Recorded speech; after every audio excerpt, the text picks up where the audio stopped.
Good morning, my loves, and welcome to another creative storytelling.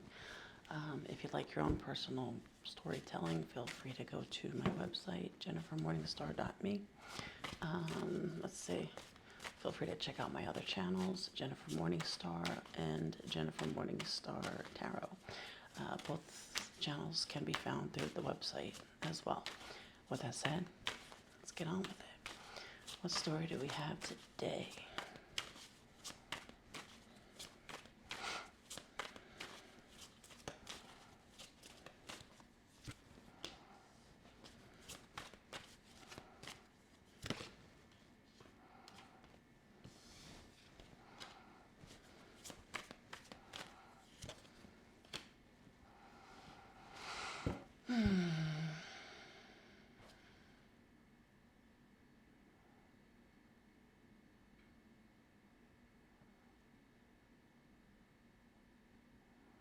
So someone is leveling up and freeing themselves. So the chains that bind is what that feels like.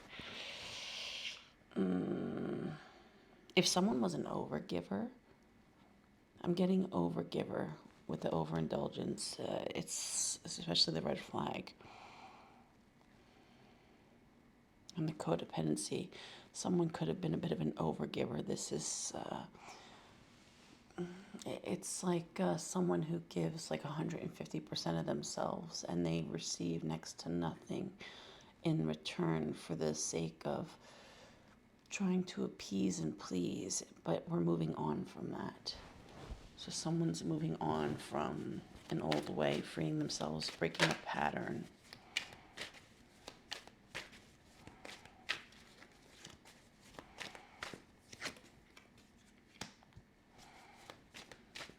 You can continue to do what you always do, and you'll continue to get what you always got.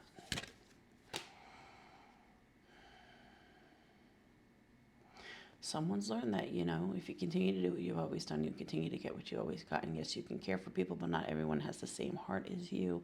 Some people, they give more than they receive.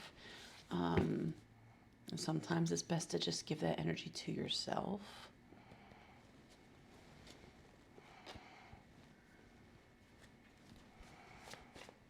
And this can be in regards to all forms of connections. Friendships, relationships, romantic relationships, family connections.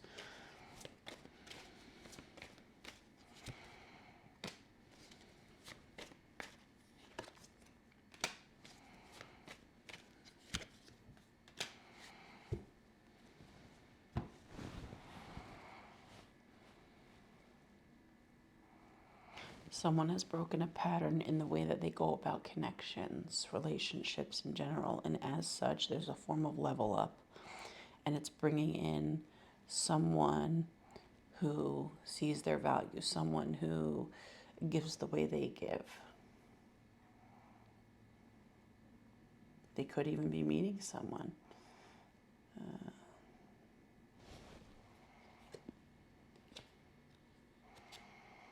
Someone could have kids, or they're meeting someone with whom they are going to end up settling with, could even have a family with.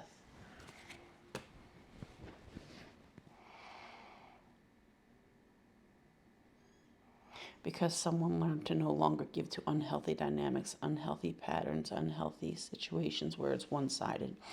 It's like an overgiver. No longer giving, learning to give that energy to themselves, to not give more than they receive.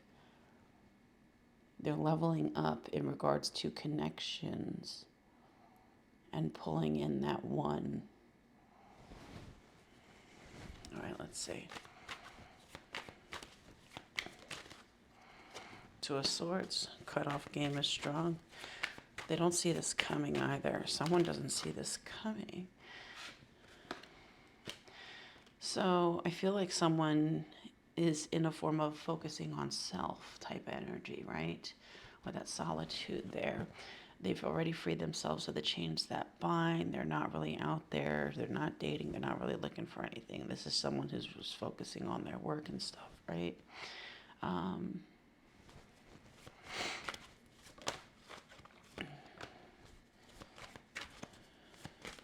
This is someone who is cut out the stuff that they don't want in their life. And that's what's going to bring in what they do want. Yeah, look at that. Lovers, the Six of Wands. Because someone has learned, they've leveled up when it comes to their energy. They've removed the things that they don't want from their life, including their own personal behavior patterns that entertain things that they did not want. Right? Think about it. We are willing participants in our own life. So if we choose to entertain situations, much as we're not happy in them, but we're hoping maybe someday, no, that's not it, kid. So they cut the stuff out regardless. And that is what's bringing in a successful relationship. Yeah, look at that. Change comes when you initiate the change yourself. 2-2.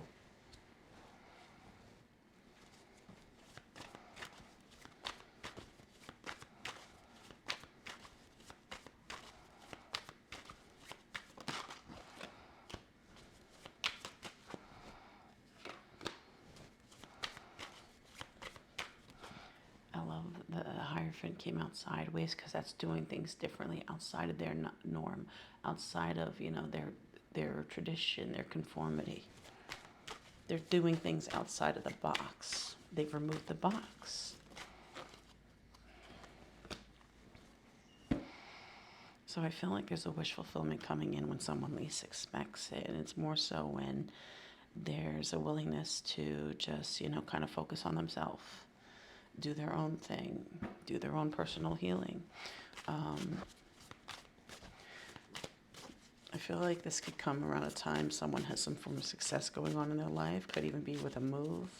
Could have a move.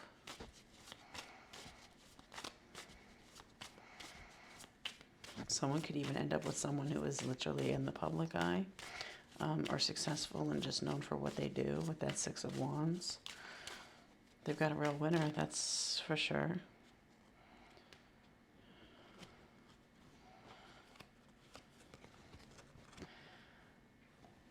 This person is manifesting their ever after. Again, 9 of Cups, 10 of Cups, Magician. They're manifesting their ever after because they know what they want and they've cut out the things that they don't want.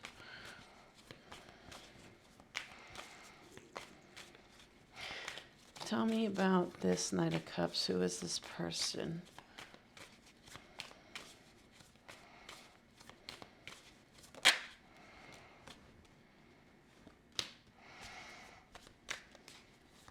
Could be someone who's had their eye on them, who's been planning on coming towards them. This is like the energy of someone who eyes someone up, kind of assesses them. Tell me more about this Two of Wands. Could be someone who is literally traveling to where they're at. They're not, it's someone who they least expect to be interested in them. Two of Cups. Could be the World card and then the Two of Cups. It could be someone who is, again, could be someone who's world known, world renowned, or someone who is from someplace different, in a different space in the world, foreign to where they're from or where they're at. All right, so tell me more about this Four of Cups to the Two of Wands for who this person is. This is almost giving like never in your wildest dreams type of energy. I feel like our character would never in their wildest dreams think that this person was eyeing them.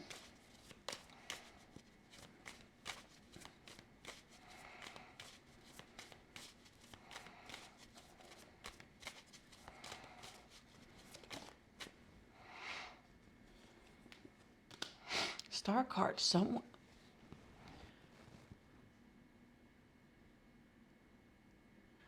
could literally be in the public eye because it's literally giving never in one's wildest dreams. And now we have the Star card. That's, dreams.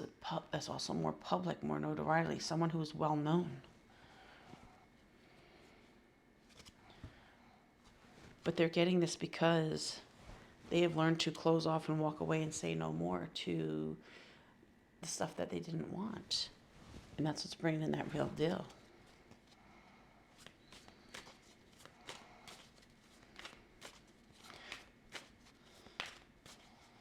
Okay, so how will our character, how are they going to receive this? Six of Cups, Nine of Wands to the Three of Cups. At first, they're going to be a bit shell-shocked. It's like, wait, what? This could even be someone who's someone with that Six of Cups energy, and 6-6, by the way, Six of Cups, Six of Wands. But this is like, think about Six of Cups in the sense of history, memories, and stuff like that. It's in that Nine of Wands. I'm getting shell-shocked. I've never gotten shell-shocked off of the Nine of Wands before. It's like I've watched you all my life, or or that's what it gives. Like someone who has literally, it's someone who they've seen, who they never in their wildest dreams, even if it's not someone in the spotlight, right? But it's given like never in my wildest dreams, and that you want to date me with a Three of Cups. I feel like they're all for it. And you notice we make it to the Nine of Cups with the Six of Cups and Three of Cups, and we have the Nine of Cups there. But I feel like they're all for it. But it's a bit of shell shock, because it's like this person could approach them. This person could, this could even be, a friend of a friend, someone introduces or something like that. It feels like someone has a plan. This even could be something that happens over the course of the summer, right? A bit of shell shock, where someone makes a beeline towards someone. This could even be, our character could be somewhere, maybe on a summer vacation, maybe on a summer spa, and they happen to catch the eye of someone, and someone could be someone who is, a bit well known, or someone who is in the public eye, in which case this person, it feels like they would make a beeline towards this person, or make it a point to introduce themselves to this person, get to know this person, take some form of action towards this person. And it's almost like,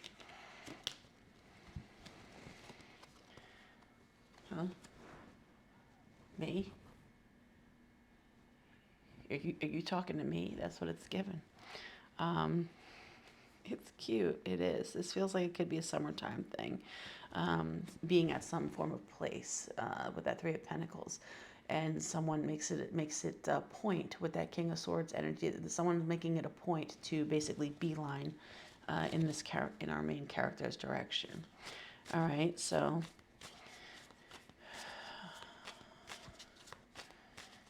what might be the outcome for these two?